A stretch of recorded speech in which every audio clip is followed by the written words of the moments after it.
Radio, le grand show de l'info, Martin Arnal.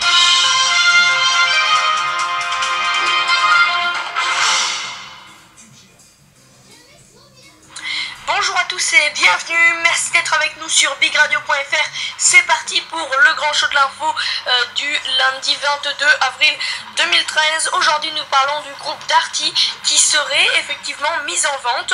C'est le fonds Knight Vinc, actionnaire à 25% du leader de l'électroménager en France, qui a mandaté Goldman Sachs pour vendre le groupe, selon le Figaro daté de ce jour. Si la banque n'a pas officiellement de mandat de vente, elle a été chargée d'une mission de réflexion stratégique par Alan Parker, le président non exécutif du conseil d'administration. Contactée par une porte-parole du groupe Darty, eh bien, elle n'a pas souhaité faire de commentaires. Voilà ce qu'écrit le journal. En tout cas, le distributeur de produits électrodomestiques avait présenté un plan de relance en décembre 2012. Darty fait partie du groupe britannique Kesa Electronicals, issu de la scission du groupe Kind-Pfizer en juillet 2003, qui souhaitait se recentrer sur la France, les Pays-Bas et la Belgique, considérés comme des marchés stratégiques. Le groupe a enregistré une perte d'exploitation de 3,9 millions d'euros en 2012, contre un bénéfice d'exploitation de 16,5 millions d'euros il y a un an. Selon le Figaro, Carrefour était sur les rangs pour racheter l'enseigne. L'opération aurait permis au numéro 2 mondial de la distribution, qui n'a pas souhaité faire de commentaires, de trouver une solution pour relancer les rayons non alimentaires de ses hyper, son principal point noir, écrit le Figaro. Mais le prix à payer pour Darty, ex-Kesa Electronicals, coté à Londres et qui était valorisé 254 millions de livres vendredi, soit 297 millions d'euros, a dissuadé pour le moment les dirigeants de Carrefour. De plus, le moment a été jugé inopportun. L'opération est difficile à vendre aux actionnaires qui se réunissent mardi en assemblée générale.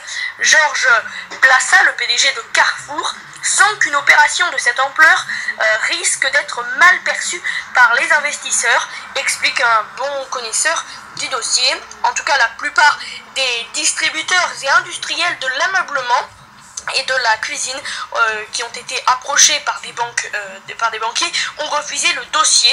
En tout cas, si un rachat n'est pas possible, une fusion pourrait être envisagée avec Dixons, le leader britannique de l'électroménager.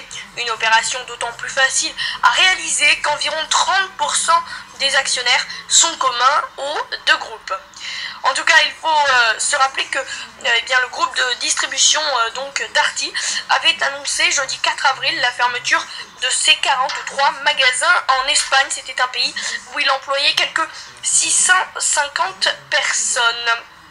Et puis, un dernier mot de Darty, puisqu'il faut quand même rappeler que Darty, c'est effectivement la question de confiance. Et oui, la confiance n'est plus de mise chez Darty, un comble pour l'inventeur du fameux contrat censé assurer un service après-vente irréprochable aux clients.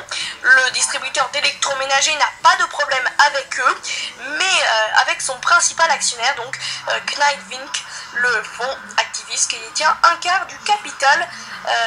Voilà donc ce que nous pouvions dire aujourd'hui sur le groupe Darty. C'est tout pour le grand show de l'info de ce jour. Merci de l'avoir suivi et à demain pour de nouvelles actualités. Ben voilà, désolé, hein. Une petite information officielle. Et bien sûr, désolé, je suis un peu dans le sombre car c'est petits problèmes de lumière. Bon bref, voilà, c'est pour vous prouver ce que j'avais raison. Voilà, je vous remercie beaucoup. À la prochaine vidéo, au revoir.